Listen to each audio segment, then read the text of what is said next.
आजकल एक और चल पड़ा है वैष्णवता के नाम पर। नहीं, वैष्णव भक्तों में जाति वाति नहीं देखी जाती है, वैष्णव एक किसी भी जाति से विवाह कर लो, ये और प्रचलन हो गया। ये नहीं होना चाहिए। करो तो करो, कोई बात नहीं, कौन किसको रोक रहा है। ब्राह्मण कन्या का विवाह वैश्य जाति के युवक के साथ हो गया, ठीक है।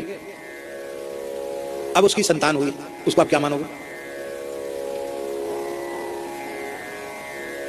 क्या मानोगे? आप कहेंगे कि पति की प्रधानता है इसलिए उसको वैश्य मानेंगे। चलो, हमने मान लिया उसको, आपने वैश्य मान लिया।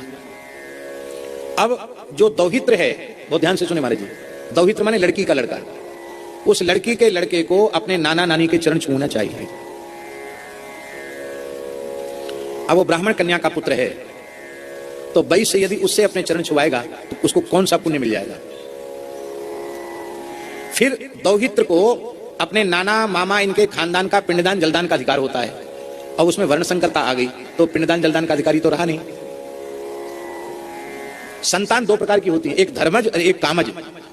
यह जो जिसे पिंड श्राद्ध आदि का अधिकार होता है उसे धर्मज कहा जाता है, और इसका जिसे अधिकार नहीं है वो कामज है। आप स्वेच्छाचारिता का समर्थन कर रहे हैं कि चाहे जो चाहे जिससे ब्याह करे, क्यों? बोले मानव मानव एक है, उदारता शुरू हुई ना, मानव मानव एक है, चलो ठीक है, मानव मानव एक है। फिर थोड़े दिन बाद कहेंगे प्राणी प्राणी एक है, तो ब्रो मत मानियो। फिर गधैयाते ब्याह करो, कुतियाते ब्याह करो। इंद्रियां उनके पास हैं कि नहीं? प्राणी प्राणी तो एक है, आत्मा तो एक है। आप तो ब्रह्मज्ञानी हो गए, शरीर भेद तो आप मानते नहीं। कहां तक जाएंगे? सारा समाज नष्ट भ्रष्ट हो जाएगा। इसलिए आपसी वैमनस्यता, द्वेष, घृणा ये समाप्त होने चाहिए। ये ठीक है, बिल्कुल ठीक है। सर्वत्र भगवत दृष्टि होनी चाहिए, ये भी ठीक है।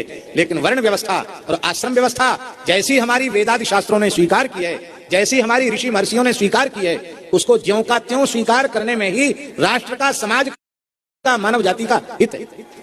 उसको मनमाने तरीके से नहीं, उसकी व्याख्या मत करो, अनर्थ हो जाएगा। सामाजिक ताना बाना ही नष्ट हो जाएगा।